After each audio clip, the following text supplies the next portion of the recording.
Assalamualaikum warahmatullahi wabarakatuh. Alhamdulillahirabbil alamin wassalatu wassalamu ala asyrafil anbiya'i wal mursalin wa ala alihi wa sahbihi ajma'in. Subhanaka la ilma lana illa ma 'allamtana innaka antal alimul hakim. Wala haula wala quwwata illa billahil aliyil azim. Rabbi ishrah li sadri wa yassir li amri wahlul 'uqdatam min lisani yafqahu qawli. Allahumma 'allimni ma jahiltu wa dzakirni ma nusitu, amma ba'd. Yang dikasihi tuan-tuan imam, tuan-tuan Bilal, tuan-tuan Siap, pengurusi surau, ahli jawatan kuasa surau, para asatizah, para alim ulama, tuan-tuan guru, hadirin hadirat muslimin muslimat yang dikasihi Allah sekalian. Alhamdulillah, syukur kita pada Allah Subhanahu wa taala. Pada pagi ini Allah masih memberikan keizinan kepada kita untuk sama-sama hadir ke surau ini untuk solat subuh berjemaah. Seterusnya Allah memberikan sedikit keluangan waktu kepada kita sama-sama untuk duduk lepas subuh mendengar kuliah tazkirah subuh pada pagi ini. Moga-moga dengan demikian Allah memberikan keampunan kepada kita, Allah menurunkan rahmat kepada kita, dan Allah menjadikan hati kita ini merupakan hati yang tunduk dan patuh pada perintah Allah Subhanahu wa taala. Allah Taala jadikan hati kita ini hati yang lembut, yang ringan untuk melakukan perintah-perintah Allah. Dan dalam waktu yang sama Allah Ta'ala jadikan hati kita ini merupakan hati yang benci kepada perkara-perkara yang mungkar, perkara yang ditegah oleh Allah Subhanahu wa taala. Itulah dua perkara yang mana payah kita nak kontrol pada diri kita, hati kita ini. Hati yang sifatnya taqallab, berbalik-balik, yang mana ada doa Nabi ajarkan, sabit qulub. Nabi minta supaya hati itu ditetapkan. Dan kalau andai kata hati kita ni Allah Ta'ala jadikan hati yang jenis patuh pada perintah Allah, insyaAllah kehidupan kita ni sentiasa berada dalam kebaikan. Dan begitulah hebatnya ciptaan Allah kepada manusia. Allah Ta'ala ciptakan kita ini manusia dibekalkan yang ada namanya hati, yang biasa disebutkan yang hati itu merupakan raja. Hati itu merupakan raja, dia buat keputusan. Akal, Allah Ta'ala bagi kita akal dia mempertimbangkan. Akal, semua orang Allah Ta'ala bagi dia akal. Makhluk nama manusia ni Allah Ta'ala dia bagi akal, yang akal ni dia boleh menimbang benda baik, benda buruk. Fa'alhamaha fujuraha wa taqwaha. Allah Ta'ala ilhamkan benda yang baik, benda yang buruk. Maka ketika itu akal dia akan pertimbangkan, maka keputusan itu akan dibuat oleh hati. Hati yang buat keputusan. Itu pentingnya hati itu. Maka hati itu disebutkan oleh Imam Al-Ghazali perlu kita sirami dia dengan zikir. Bila kita sirami dia dengan zikir, siramikan dia dengan ibadah, dengan amalan-amalan sunat, dengan infak, dengan sedekah, dengan solat-solat sunat, dengan zikir-zikir kepada Allah, maka hati itu akan jadi bersih. Dan kalau hati itu kotor, itu yang menyebabkan keputusan yang dibuat oleh hati, dia keputusan yang tidak bertepatan dengan syariat Allah Subhanahu wa taala. Jadi tuan-tuan yang datang pagi ni semua, muka-muka ahli syurga, hati yang bersih saja yang dapat datang pagi ni. Kalau kita ada penyakit hati, memang kita tergolek atas katil, atas tilam lagi. Tak ada di sini. Ni datang di semua hati yang bersih-bersih, bakal-bakal ahli syurga, dan juga bakal-bakal jenazah semua, insya-Allah. InsyaAllah tuan-tuan. Pada pagi ni kita akan sambung pengajian kita. Saya menggunakan sebuah kitab yang diterjemah ke dalam bahasa Melayu, Rahsia Alam Malaikat, Jin dan Syaitan. Dia kitab Arab dia Alam Al-Malaikah Al-Abrar, Alam Jin wa Syayatin, karya Profesor Dr. Umar Sulaiman Salman Al-Ashqar, seorang ulama yang berasal daripada asal Palestin. Kita telah membicarakan tentang biografi pengarang sebelum ini. Dan kuliah kita yang terakhir di sini ialah pada 23 hari bulan 7 yang lalu. 23 bulan 7 pada bulan lepas lah. Kita berada pada muka surat 103, dan insya-Allah pada pagi ini kita akan sambung, kita tengok 104. Kita membicarakan tajuk kitab ni, dia ada bahagian pertama dia cerita tentang malaikat, kemudian kita masuk terus ke bahagian jin. Kita berkenalan dengan makhluk dengan nama dia jin. Sebab apa penting, apa perlunya kita berkenalan dengan jin? Kerana daripada golongan jin inilah lahirnya musuh-musuh kita yang kita tak nampak, yang perlu kita berkenalan, yang perlu kita kenali dengan baik, bukan nak bersahabat kan. Kita kenal musuh kita. Bila kita mengenali musuh kita, maka mudah kita bergerak. Jadi kalau apa-apa yang musuh kita buat, ini merupakan taktik, skill musuh untuk menjatuhkan kita. Jadi kita sentiasa berwaspada bila kita kenal musuh kita. Tapi kalau musuh kita tak kenal, itu yang menjadikan kita banyak tergelincir. Kadang-kadang lupa, kadang-kadang kita terlanggar benda-benda yang tidak sepatutnya kita lakukan. Okey, kita tengok pada pagi ni muka surat 104 itu, pengarang dia bawakan, memula dia menceritakan tentang definisi dan pengertian jin itu apa dia, asal usul jin, bila jin itu diciptakan, nama-nama jin, kemudian dalil. Ni kita masuk dalil-dalil adanya jin. Maksudnya jin ni ada juga orang tak percaya adanya jin. Maka pengarang dia bawakan satu tajuk, dalil-dalil adanya jin. Apa dia dalil dia? Dia ada yang pertama disebutkan riwayat yang mutawatir. Kata pengarang dia bawakan. Kata pengarang dia menyebutkan bahawa Ibn Taymiyah dalam Majmu' Al-Fatawa mengatakan tak seorang pun dari golongan muslimin yang mengingkari adanya jin. Tidak pula mengingkari bahawa Allah telah mengutus Muhammad sallallahu alaihi wasallam kepada mereka. Kalau kita ni seorang yang tergolong dari golongan yang Islam, Muslim. Muslim maksudnya common Islam, kan? Dia tak sampai label mukmin lagi. Maksudnya Muslim aja, Islam. Maka Islam itu secara asasnya kita tidak mengingkari adanya jin.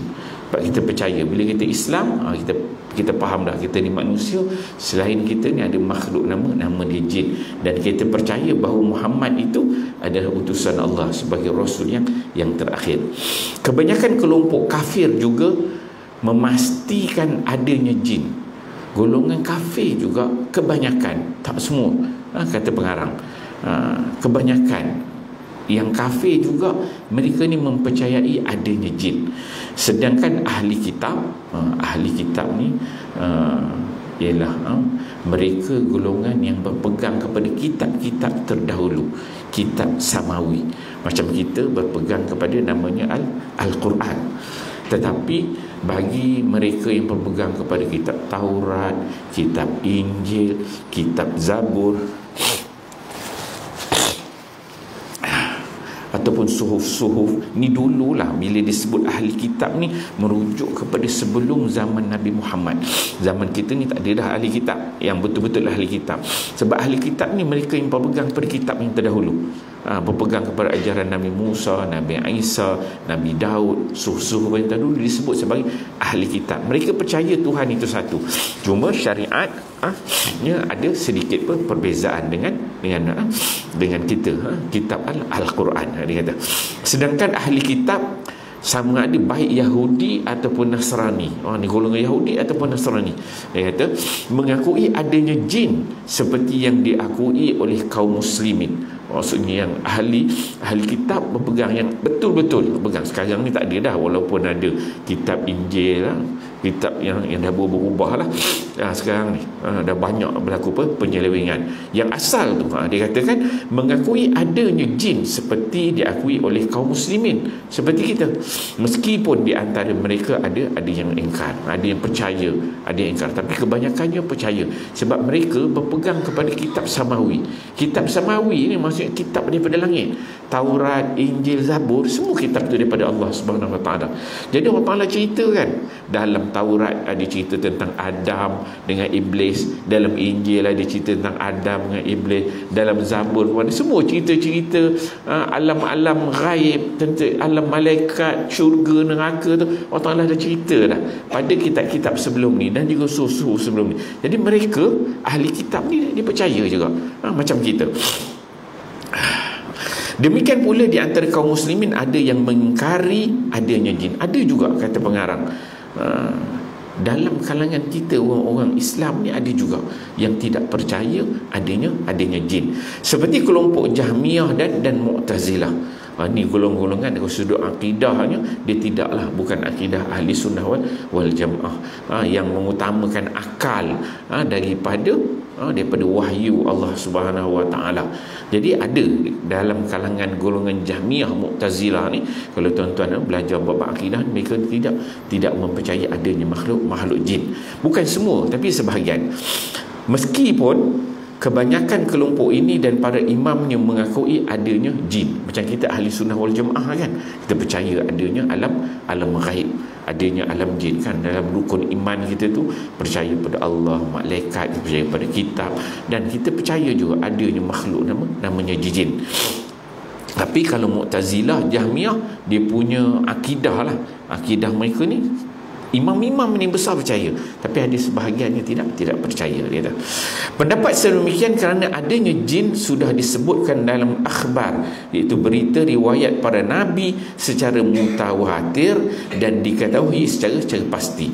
Pengarang dia kata, kenapa dikatakan Jahmiyah ataupun Mu'tazilah ataupun yang berpegang pada kitab yang terdahulu ni, ahli-ahli kitab terdahulu, mereka ni percaya sebab dia kata dah berita riwayat para nabi secara mutawatir. Nabi-nabi mereka tu dah menceritakan tentang adanya alam jin ini secara pasti.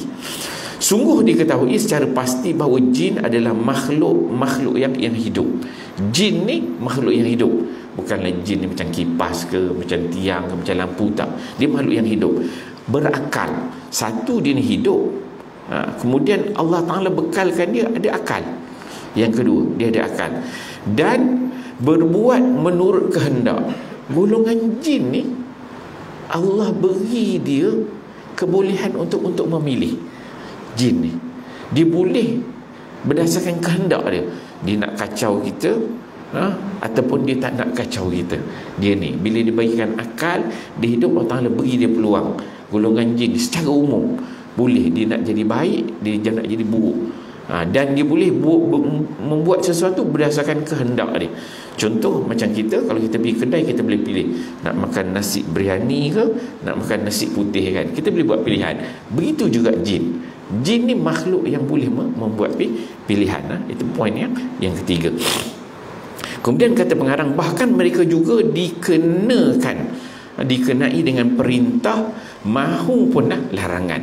Yang keempat, poin bagi golongan jin ni, mereka ni macam kita, macam manusia. Mereka ni kena perintah, ada arahan yang Allah berikan, mereka kena buat. Dari sudut ibadatnya, dari sudut muamalatnya, ada golongan jin. Tapi bukanlah kita ni alam kita kan. Golongan jin ni ada cara, ada kaedah ni. Maksudnya ada perintah yang dia kena taat, perintah daripada Allah, dan juga ada larangan, ada benda-benda larang yang dia tak boleh buat. Sebagaimana kita tak boleh mencuri, tak boleh merompak, dia pun di alam dia pun dia nak mengganggu, dia bukan boleh dia buat senang-senang, adalah larangan. Para jin bukanlah hanya sifat dan perangai yang menempel pada manusia. Ni pengarang ni dia nak bagi kita faham tentang jin ni. Jin ini dia kata, jin ni dia bukan sifat. Sebab ada yang menyebutkan syaitan adalah sifat. Nanti kita akan masuk tajuk tentang syaitan.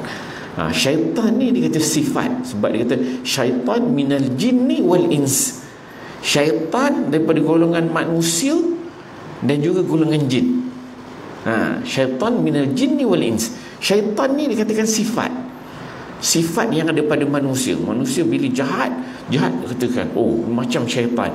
Maksudnya sifat pada manusia tu dipanggil syaitan. Itu ada beberapa pendapat, kita akan ceritakan nanti.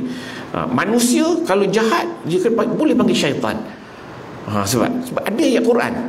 Ayat Quran nyebut syaitan minal jin wal in. Syaitan daripada golongan manusia, golongan jin. Maksudnya manusia ni ada syaitan.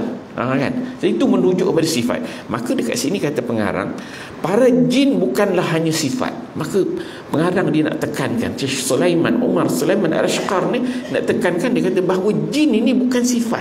Sebab jin ni kita tak nampak, dia memang betul-betul makhluk. Betul-betul makhluk, cuma kita tak nampak. Para jin bukanlah hanya sifat dan perangai, ataupun perangai, bukan sifat, bukan perangai yang menempel pada manusia, atau yang lainnya sebagaimana yang diyakini oleh para etis. Kalau golongan etis ni dia tak percaya tentang ada jin, maka dia katakan benda yang buruk tu sebenarnya dia hanyalah sifat dan juga perangai. Itu golongan etis yang tak percaya. Kerana persoalan jin ini sudah mutawatir dari para nabi. Kenapa? Kata pengarang, cerita tentang jin ni dengan mutawatir daripada nabi. Kalau kita buka cerita Nabi Allah Sulaiman alaihissalam tu, memang dia kontrol jin, kan? Bagi kita yang beriman ni, yang Islam ni, kita tahu kisah-kisah nabi tu, kan? Jadi kita tak nampak macam kita boleh percaya terus. Tapi golongan yang etis ni dia tak percaya, kan? Dia ada dia tidak mempercayai sebab dia tak nampak, alam tu dia tak nampak. Dia kata yang diketahui oleh semua kalangan, tidaklah mungkin kelompok yang dialamatkan kepada para rasul mulia itu mengingkari keberadaan para jin. Maka kata pengarang, dia mustahil bagi golongan yang mempercayai nabi, yang macam ahli kitab, ada kitab-kitab ni, dia mengingkari adanya para jin. Sepatutnya begitu, dia kata. Pada halaman 13 dari Majmu' Al-Fatawa, ini dalam Majmu' Fatawa oleh Ibn Taymiyah itu disebutkan, Ibn Taymiyah dia mengatakan semua kelompok jin mengakui adanya jin. Demikian juga kebanyakan kafir dan semua ahli kitab. Dia kata begitu juga kaum musyrikin Arab dan keturunan Ham. Demikian juga kebanyakan suku Kanaan dan Yunani keturunan Yafis. Jadi kebanyakan dari semua kelompok ini mengakui adanya jin. Dia kata ni semua kelompok jin ini, dalam kalangan jin pun dia ada kelompok. Ada kelompok dia. Jadi semua kelompok dalam jin ni dia mengakui ada makhluk dalam kalangan jin. Kemudian orang kafir, kebanyakan kafir dan juga ahli kitab juga mempercayainya. Begitu juga musyrikin Arab, musyrikin orang yang syirik, musyrikin Mekah lah, kita Arab yang syirik kepada Allah ni, bila dia tak percaya, dia menduakan Allah, mensyirikkan Allah, dia dalam waktu yang sama dia percaya ada makhluk yang lain. Selain pada manusia, ada makhluk alam ghaib. Maksudnya musyrikin Arab pun dia percaya. Lepas itu disebutkan keturunan ni macam-macam jenis lah, daripada bangsa para nabi, suku-suku kaum manusia, Hamnya, kemudian golongan Kanaan, golongan orang Yunani, orang Rom, orang Parsi. Jadi kebanyakan daripada golongan makhluk yang nama manusia yang pelbagai, daripada banyak nabi-nabi ni yang dah terpesong, kebanyakannya yang menyembah api, menyembah berhala, semuanya itu mengakui adanya jin. Itu yang menyebabkan pengarang dibawakan, dia katanya mengakui adanya jin adalah mutawatir, tidak diragukan lagi. Sebagaimana Quran mutawatir, maka ada jin juga mutawatir. Tak ada orang khilaf. Gitu Kemudian dia bawakan sini, yang kedua dia bawa komen, apa dalil daripada Quran dan juga hadis yang menunjukkan adanya jin. Maka firman Allah Taala menyebutkan dalam surah Al-Jin ayat pertama, qul uhiya ilayya annahu istama'a nafarun minal jin faqalu inna sami'na qur'anan ajaba. So Quran secara jelas disebut, katakanlah wahai Muhammad, telah diwahyukan kepadamu bahawasanya telah mendengar mendengarkan sekumpulan jin akan Al-Quran, lalu mereka berkata, sungguhnya kami telah mendengarkan Al-Quran yang menakjubkan. Nabi SAW ketika mana dia balik daripada Taif, dia berdakwah, orang Taif tak nak terima, on the way dia balik tu dia jumpa dengan golongan jin. Jin ni yang nak dengar Quran daripada Nabi SAW, dan jin ini dia beriman dengan Nabi. Adalah kisah di sebalik itu. Tapi maksudnya dalam Quran dia rekod secara jelas nama jin tu ada, dan jin itu juga dia beriman dengan Nabi SAW. Dan Nabi ni diutus untuk manusia dan juga jin. Dia tak ada, Allah tak utus ada Nabi dalam kalangan jin. Tak ada. Sebab bumi ni Allah Ta'ala cipta untuk jadi khalifah dalam manusia. Manusia yang Allah beri taklif, tanggungjawab untuk jadi khalifah dekat muka bumi ni. Jadi semua benda besar-besar Allah Ta'ala taklif pada manusia. Nabi-nabi ni dalam golongan manusia, yang dapat utusan daripada Allah, wahyu daripada Allah, Allah Ta'ala bagi manusia. Susah tuan-tuan kalau ada Nabi dalam kalangan jin, payah kita, teruk kita kena tipu.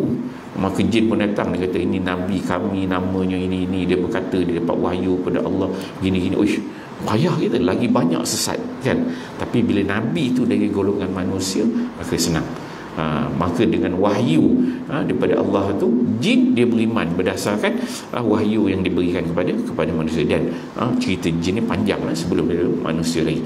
Kemudian pengarang dia bawakan firmannya lagi, dia kata wa annahu kana rijalun minal insi ya'udzuuna birijalin minal jinni fazaduhum rahaqa. Surah Al-Jin ayat yang ke-6.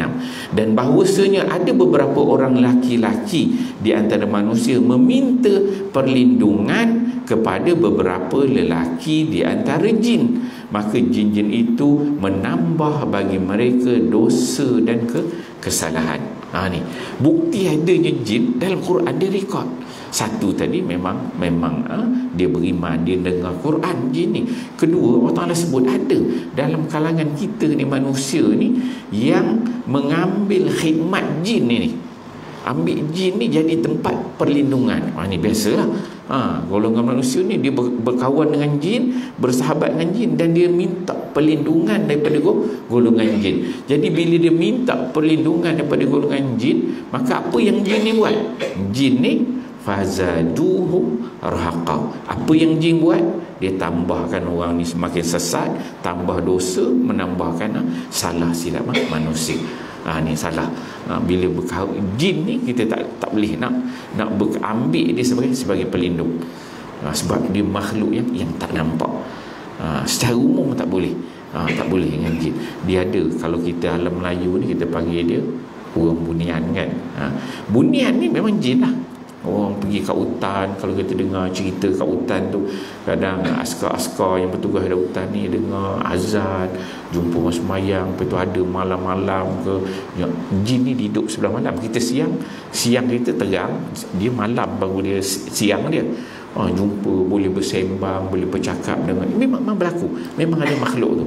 Kalau bunian, maksudnya jin yang baik, orang Melayu diistilahkan sebagai bunian. Sebab itu kita tak tengok, tak ada cerita jin bunian ni duk buat jahat pada orang, tak ada. Maksudnya kalau yang baik, istilah orang Melayu lah. Kita ada hantu panjang lah, hantu pokok lah kan, hantu kom-kom, hantu raya lah, orang Melayu ni istilah kan. Maksudnya kalau jin tu, kalau yang bunian tu adalah jin yang baik.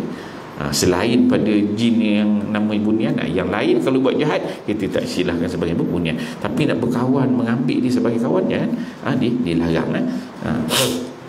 Kemudian disebutkan masih banyak lagi dalil yang akan dibahas di dalam buku ini, dia kata. Okey, poin yang ketiga dia kata menyaksi dan melihatkan. Bolehkah jin ni tengok? Kita nak tengok, nak bagi nampak depan mata betul, boleh ke? Tak boleh. Apa pandangan Quran, hadis Nabi? Kita ni nama makhluk manusia, kita nampak kita dalam kalangan manusia. Tapi sebenarnya jin ini mengikut neraca timbangan Quran dan juga hadis, boleh tengok ke? Nampak ke? Kan? Apa dia kata? Okey, pengarang dia kata, banyak orang yang sudah melihat jin, meskipun sebahagian mereka sebenarnya tidak tahu kalau yang dilihatnya itu adalah jin. Kata pengarang kata sebenarnya kita ni dah banyak dah kita ni tengok jin. Cuma kita tak pasti yang kita tengok tu jin ataupun bukan. Kan? Secara umum dia kata. Sebenarnya kita ni dah banyak dah. Cuma jenis jin yang tak nampak kita nampak ada. Kita ni dah banyak dah sebenarnya dapat tengok jin. Cuma kita tak kenal pasti dia tu jin ke tidak. Tapi kalau tuan-tuan tengok sebelah-sebelah kita ni kenal kan. Ni jiran-jiran kawan-kawan kita semua bukanlah jin kan. Tapi kau tengok ni siapa pula kan. Lain pula ni tak kenal kan. Ni macam tengok asal Haji ni dia kata minggu ni dia balik kampung macam mana dia duduk sebelah ni kan. Jangan main-main. Tu kita tengok betul tahu orang tu jin kan. Tapi memang begitu kata pengarang. Banyak orang yang sudah melihat jin meskipun sebahagian mereka sebenarnya tidak tahu kalau yang dilihatnya itu adalah jin. Bahkan mereka meyakini kalau yang dilihatnya itu adalah arwah. Ni dia nak ceritakan. Satu lagi orang Melayu ni dia ada kepercayaan itu kepercayaan dari sudut kepercayaan orang kata keturunan ataupun kepercayaan mak bapak dibawa-bawa daripada kecil. Dibawa-bawa daripada kecil. Kita ni diajar arwah ni roh kan, alam roh kan. Dia percaya begitu. Sebenarnya alam manusia ni bila dia mati, yang kita ni bila kita mati kita akan berpisah antara dunia, alam dunia akan pisah, kita akan ada barzakh. Masuk barzakh ni maksudnya satu dinding dia ada yang membahagikan di antara kita dunia dengan roh. Dia akan berubah daripada alam manusia masuk ke alam barzakh. Alam dia dah lain. Kita tak boleh dah nak communicate dengan dia. Kan? Tak ada dah hubungan. Melainkan kita boleh, dia akan jadi makhluk yang kita tak nampak. Itu yang manusia dia akan kata, oh ni arwah yang datang begitu gini. Sebenarnya itu dia ada kategori jin dan sebagainya. Kita tengok sebagai contoh ada sebagai mereka bahkan mereka meyakini kalau yang dilihatnya itu adalah arwah, makhluk gaib dan makhluk angkasa luar. Sebenarnya jin, tapi dipercaya ni sebenarnya arwah datang kan. Kalau kita dengar orang dulu ada beramal dengan ilmu yang salah ni, bila dah mati dah masa beberapa hari dia akan datang malam makan. Nampak pun dah pelik dah. Kalau kita guna otak kita yang normal, yang sehat kan, maksudnya kita sebagai manusia, tuan-tuan berfikir secara, jangan berfikir berada di alam mistik, alam misteri. Kita berfikir sebagai kita ni manusia biasa. Sebagai manusia biasa tiba-tiba datang tengah malam, pergi ke dapur makan. Apalah Allah Ta'ala buat jenis roh. Kita normal kita fikir ada macam tu kan. Kalau betul, kalau berlaku ni, tapi memang tak berlaku. Kalau berlaku balik pun dia mesti dapat bagi assalamualaikum, datang sembang. Itu barulah betul nampak baik kan. Ini datang kok pergi ikut tingkap lah masuk, kok pintu pecah tu terus pergi buka lah pula kuali makan, kena nasi, orang kena siap tak nak nasi, nanti malam dia arwah nak datang kan. Ni semua dia ada kepercayaan. Dia masuk dalam kepercayaan. Itu yang disebutkan oleh pengarang. Bahkan mereka meyakini kalau yang dilihat itu adalah arwah. Semua jin. Kemudian makhluk gaib. Kemudian makhluk angkasa luar. Ada yang percaya bahawa yang datang tu dia kata apa luar, yang jenis dekat angkasa luar tu kan.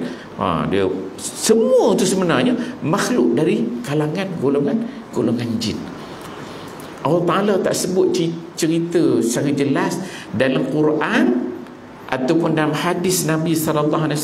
Tidak diceritakan secara jelas ada makhluk yang mendiami planet Pluto, planet Mushtari, Marikh ke, tak ada. Dalam Quran hadis tak cerita secara jelas.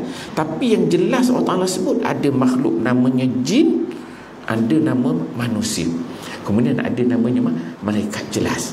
Yang jin ni kita tak nampak, malaikat tak nampak. Jadi yang kita tak nampak ni semua ni, itu yang menjadikan kita mulalah merapu kata begitu begini. Kemudian mereka ni sebenarnya dia golongan jin. Malaikat dia tak buat perangai macam tu kan. Malaikat tak buat perangai macam tu. Malaikat ni dia makhluk Allah yang Sami'na wa ata'na, dia taat pada perintah Allah, dengar taat. Dia tak buat malam-malam datang rumah cari makanan kat rumah itu, tak ada. Itu bukan kerja malaikat, itu golongan jin yang buat kerja. Sudah banyak orang terpercaya, baik yang kuno, yang dulu maupun moden, telah menceritakan tentang apa yang mereka saksikan. Memang berlaku. Sebagai contoh adalah ulama besar Al-A'mash yang mengatakan, kami didatangi oleh satu jin, maka aku bertanya kepadanya, apakah makanan yang paling kalian suka? Jin itu menjawab, nasi. Kata jin pun suka makan nasi. Ni mungkin jin yang duduk dekat Nusantara kan. Dia tak sebut roti sini. Sebab tu Al-A'mash ni orang Arab, geng-geng Arab, sebab tu dia kena roti lah, dia kata nasi juga. Dia kata, selanjutnya kami pun membawakan nasi kepada mereka, dan aku melihat suapan nasi yang terangkat, tetapi aku tak melihat seorang pun. Aku berkata, apakah di tengah kalian ada kaum yang menurut hawa nafsu seperti yang ada di tengah kami? Jin menjawab, benar. Lantas aku bertanya, siapa penganut Rafidah di antara kalian? Mereka menjawab, yang terburuk di antara kami. Ni Rafidah ni golongan-golongan yang sesat. Macam kita ni ada, kita tak berpegang kepada akidah Syiah kan, akidah yang bukan ahli sunnah wal jamaah, yang sesat. Itu disebutkan yang terburuk di antara kami. Jadi pernah berlaku ulama ni didatangi jin bagi makan. Nabi pernah, kisah Nabi dengan Abu Hurairah, yang Abu Hurairah ni disuruh jaga khazanah dekat Madinah, jaga Baitul Mal. Datang kan setiap malam pertama, malam kedua, ketiga, dia ajar. Yang malam akhir tu dia ajar baca ayat kursi. Maka lepas dia tak datang. Ini makhluk daripada golongan jin. Sebab kita alam Melayu, kita panggil dia apa? Dia panggil kita toyol kan. Jenis apa? Perompak ni kan. Memang spek yang kalau kita tengok hadis Nabi, hadis Abu Hurairah, dia cerita kecil dengan kaki dia macam mana rupanya, pun tak tahulah, dia warna hijau, kepala botak kecil, dia tak sebut secara jelas. Tapi bila alam Melayu ni dia ubah sikit lah bagi nampak macam toyol. Tapi memang ada. Maksudnya boleh dilihat, boleh bertemu, boleh komunikasi. Kemudian pengarang dia bawakan, dia kata Ibnu Katsir, dan Ibnu Katsir pula menyebutkan, setelah menceritakan kisah di atas, mengatakan, aku tunjukkan sanad ini kepada guru kami Al-Hafiz Abi Al-Hajjaj Al-Mizzi. Beliau mengatakan ini adalah sanad yang sahih yang tersambung kepada Al-A'mash. Ibnu Katsir ni dah 600-700 hijrah dah. Jadi Al-A'mash ni di dalam 200 hijrah. Maka dia tengok betul tak cerita tu, nak tengok kisah tu, maka dia kata cerita ni betul, dia kata. Kemudian Al-Hafiz Ibnu Asakir dalam biografi Al-Abbas bin Ahmad Ad-Dimashqi mengatakan, suatu malam ketika sedang berada di rumahku, aku mendengar suara jin yang melantunkan syair berikut. Berlaku dia kata apa? Jin tersebut, banyak hati terasa oleh cinta hingga jalannya tertambat ke seluruh penjuru. Kebingungan dalam cinta Allah dan Allah Tuhannya tertambat kepada Allah. Tidak semua makhluk. Maksudnya para ulama dulu ni, dia mereka ni ada berkomunikasi dengan alam jin, boleh bercakap, tapi dia tak ambil sebagai kawan, sebagai pembantu, tak ada. Jin ni kalau orang yang baik-baik, yang kita, kalau istilah kita lah dalam Melayu kita panggil bunian kan. Bunian ni jenis jin yang baik. Mungkin ada dalam kalangan kita ni, cuma kita tak nampak lah. Mungkin ada jin juga duduk sekali. Jin ni dia akan tengok kalau orang tu baik, beradab, akhlaknya baik, memang betul-betul baik, maka dia akan ada waktu dan ketika dia akan cuba berkomunikasi. Sebab itu kita tengok cerita dulu Tok Guru dulu kan, bila ngajar-ngajar dia bukan ambil tu orang selepas dia menceritakan mujawazah ni berlebih-lebih. Sebenarnya Tok Guru tu dia bukan ambil pun jin tu sebagai khadam, dia tak ada. Jin tu datang kepada orang alim ni, dia nak menawarkan diri dia tu. Jin tu diri dia sebenarnya dia tawarkan, aku nak berkhidmat. Sebagaimana kalau kita tengok ulama-ulama Islam macam Imam Syafi'i, Imam Maliki, Imam Hambali, Hanafi, imam besar ni, bila kita manusia biasa, kita tengok Tok Guru yang hebat ni, kita duduk mulazamah dengan dia, selalu belajar, kita rasa kita nak khidmat dengan dia, tolong datang, belikan makanan, ada khidmat, tolong itulah, tolong inilah, basuhkan pakaian, buat itu buat ini. Kita kalau ulama-ulama dulu, dia ada wang kanan dia, bantu ambilkan air wudu, macam Nabi ada wang kanan. Itu kalau kita dengan manusia, dengan Tok Guru. Jin ni pula bila dia tengok bagus, dia rasa nak khidmat. Jin ni dia rasa nak khidmat pada Tok Guru. Tok Guru tu tak minta pun, minta dia ni jadi khadam dia tak. Tapi jin tu yang datang, dia tawar dia nak khidmat. Maka Tok Guru, ada Tok Guru yang terima, ada Tok Guru yang dia tak nak terlibat dengan jin ni. Dia tahu makhluk ni tak nampak menyusah kaku lah, tak nak pening-pening kepala, tak nak, dia tak nak ambil.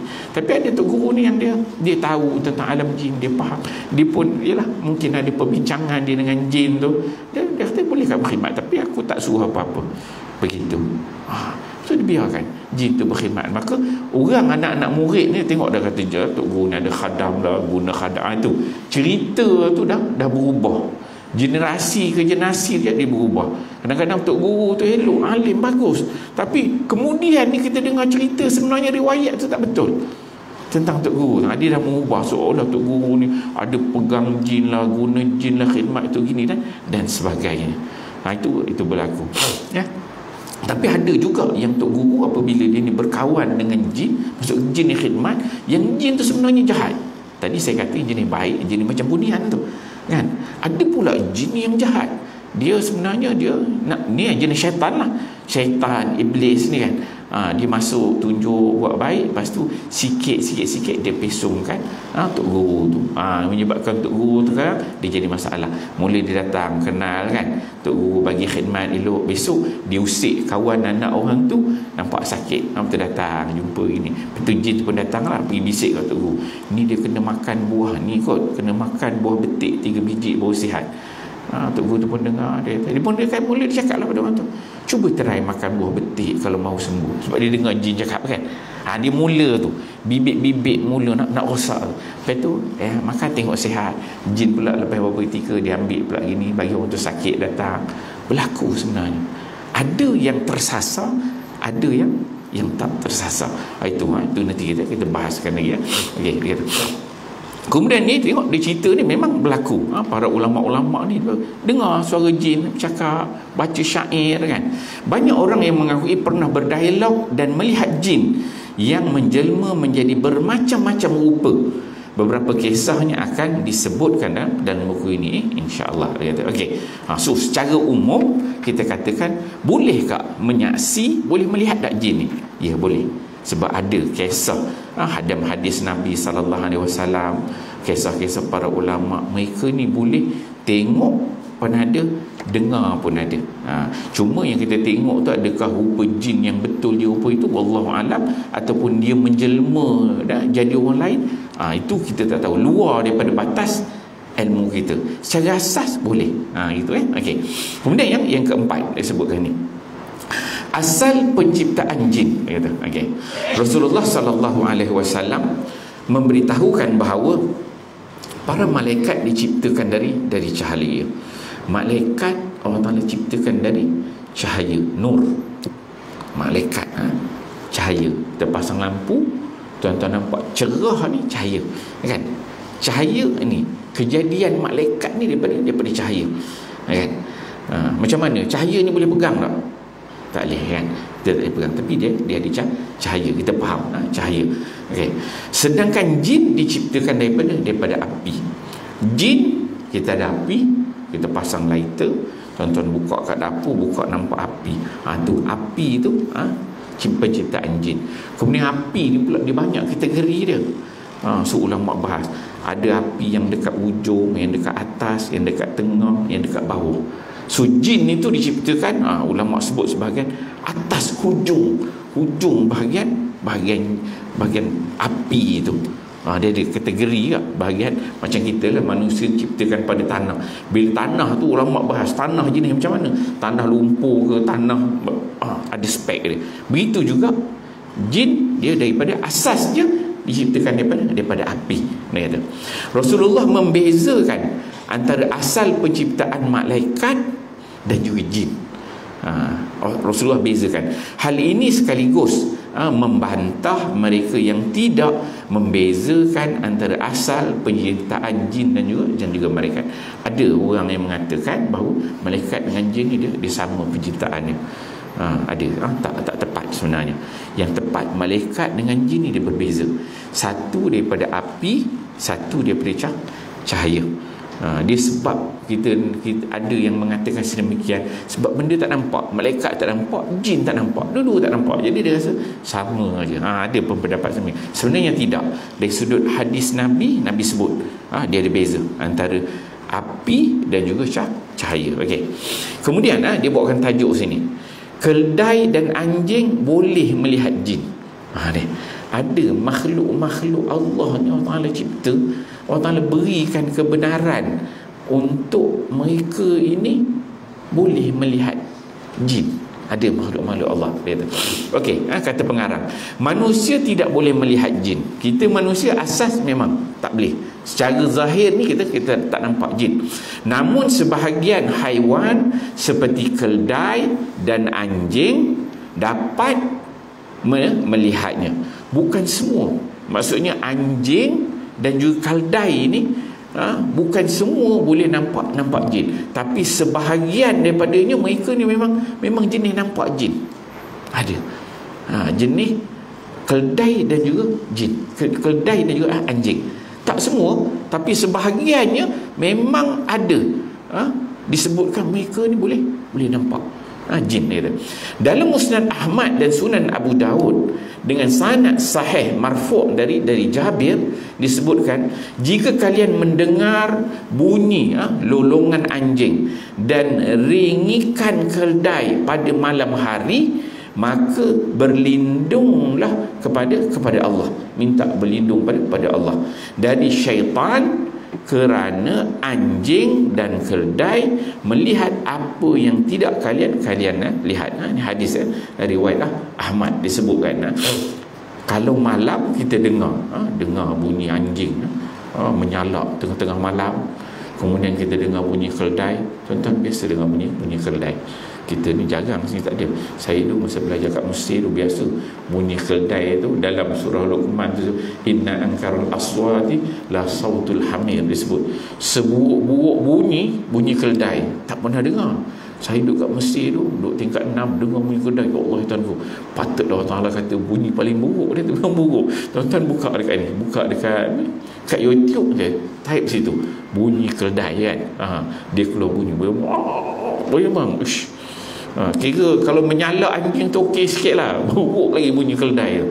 Jadi kalau kita dengar malam bunyi keldai dia berbunyi, ataupun bunyi anjing menyalak tengah malam, maka sebenarnya mereka sedang melihat berhubung dengan syaitan jin. Ni yang jahat ni, dia katakan sini dia melihat dari syaitan, dari golongan jin, maksudnya yang jahat. Bukan dia nampak yang baik-baik ni, nampak yang jahat ni, yang nak buat jahat datang. Sebab tu kita ni disuruh oleh Nabi SAW minta perlindungan kepada Allah malam tu. Baca ayat kursinya, 3 kulnya adalah bacaan-bacaan pendinding. Maka bila dia nampak keluar tu, mungkin aja boleh yang dinamakan syaitan ataupun jin itu datang mengganggu kita. Okey.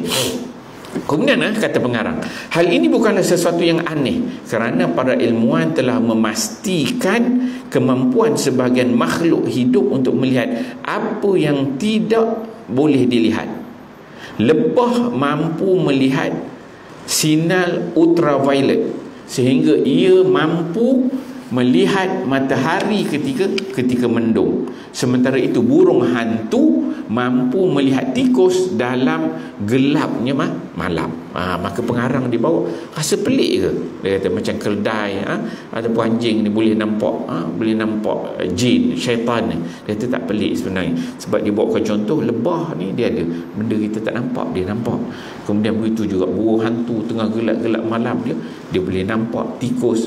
Sebab itu kelebihan Allah Ta'ala bagi itu berbeza-beza antara makhluk-makhluk Allah. Sebab itu kita apabila seseorang biasanya kalau dia kena gangguan kan, dia kena dah dimasuki oleh jin, antara alam kita ini dengan alam jin tu dia macam ada layer-layer, ada hijab lah antara alam kita dengan alam jin tu, dia ada hijab yang mana kita tak nampak masuk alam dia. Maka apabila dibacakan sesuatu, kita manusia, kita baca kan, kita baca mentera yang kita baca tu dia menyebabkan hijab itu terbuka, layer itu terbuka. Ada layer macam kita katakan tabir lah. Contohnya kita duduk sebelah sini, belah sana semua golongan jin, tapi bukanlah itu muslimat lah semua ni contoh kan. Bila dia buka tabir, 1 tabir, 2 tabir, 3 tabir, 4 tabir, kita tak nampak belah sana, memang kita tengok gelap je.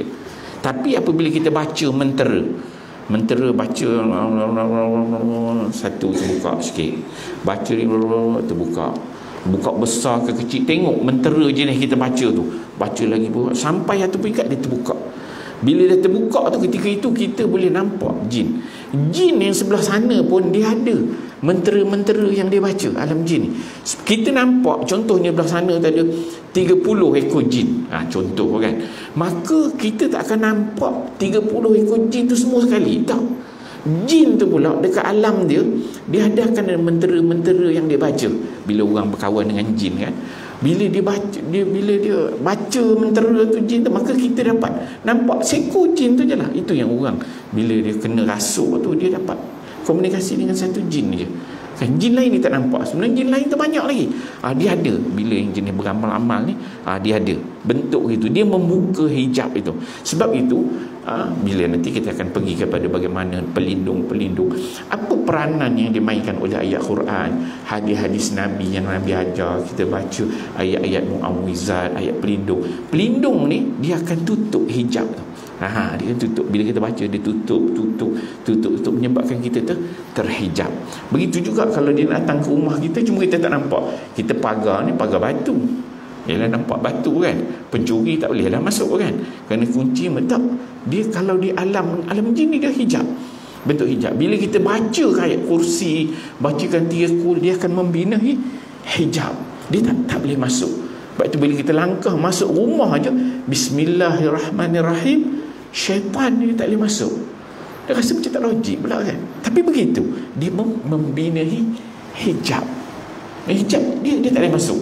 Manusia boleh, pencuri boleh masuk lagi, tapi hijab tu terbina di alam jin antara kita. Serupanya bila kita masuk tandas, kita baca doa masuk tandas kan. Bila kita masuk je tandas dengan kaki kirinya, dengan kita baca doanya, maka pada ketika itu golongan jin ni dia tak nampak kita terhijab kan. Kita dalam tu buka baju, buka seluar, semua aurat terdedah kan. Jadi bila kita baca doa tu, dengan doa tu dia terhijab tu, macam ada tutup, dia tak boleh tengok dah. Tapi di alam jin dia tak nampak. Tapi kalau orang nak pergi sekodeng kita, tengok manusia nampak, tapi jin dia tak nampak. Maksudnya kalau ada yang sekodeng tu bukan jin lah, yang sekodeng tu manusia lah kan. Sekodeng orang duduk dalam bilik air, jin dia tak buat. Bila kita baca doa, jin tu dia tak nampak dah, dia terhijab. Kita kena faham asas kerangkanya begitu. Mudah kita fahami ya. Okey, apa ni dah masuk syuruk dah. Okey, habis tajuk tu. So saya rasa kita berhenti kat situ dulu. Nanti kita masuk tajuk syaitan dan juga jin. Dia ada ini baru kita nampak rangka sikit makhluk-makhluk Allah yang bernama jin itu. Nanti insya-Allah kita akan tengok tentang syaitan pula. Apa kaitan syaitan ni dengan jin? Apa beza kejadian syaitan dengan kejadian jin? Adakah syaitan tu asalnya jin, ataupun salah satu daripada mereka pembahagian jin pula, berapa kategori dia. InsyaAllah kita akan tengok pada kuliah yang akan datang insyaAllah. Okay. Auzubillahi minasyaitonirrajim. Bismillahirrahmanirrahim. Alhamdulillahirabbil alamin, wassalatu wassalamu ala asyrafil anbiya'i wal mursalin wa ala alihi washabihi ajmain. Allahumma ij'al jam'ana hadza jam'an marhuma wa tafarruqana min ba'dihi tafarruqan ma'suma wa la taj'al lahum fina wa la ma'ana wala man yattabi'una syaqiya wala matruda wala mahruma birahmatika ya arhamar rahimin. Rabbana atina fid dunya hasanah wa fil akhirati hasanah wa qina adzabannar. Sallallahu ala sayidina Muhammad wa ala alihi wasallam. Alhamdulillahirabbil alamin. Assalamualaikum warahmatullahi wabarakatuh.